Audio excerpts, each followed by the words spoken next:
வடமாகாணத்தில் வனவளத்துறை அதிகாரிகள் மற்றும் காவல்துறை உத்தியோகத்தர்களின் அனுசரணையோடு சட்டவிரோத மணல் மற்றும் கிரவல் அகழ்வுகள் மேற்கொள்ளப்படுவதாக செய்திகள் வெளியாகியுள்ளன. ஊழல் ஒழிப்பு அணி வன்னி என்கிற சமூக ஊடகம் இச்செய்திகளை வெளிப்படுத்தியுள்ளது.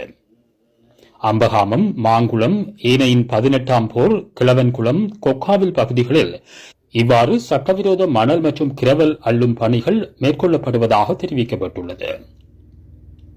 இது தொடர்பில் ஜனாதிபதி செயலகத்தால் விசாரணை குழு ஒன்றை நியமிக்குமாறு கோரி சிவில் சமூக ஒன்றியம் கடிதம் எழுதியுள்ளதாகவும் சுட்டிக்காட்டப்பட்டுள்ளது.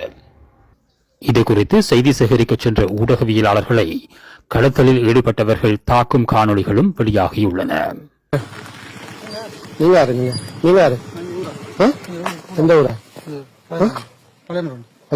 இப்படி காட்டுக்கு மண் பறிக்க கூடாது தெரியாது.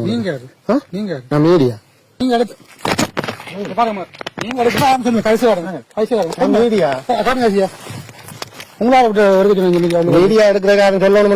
எங்களுக்கு என்ன மீடியா எடுக்கிற காரணம்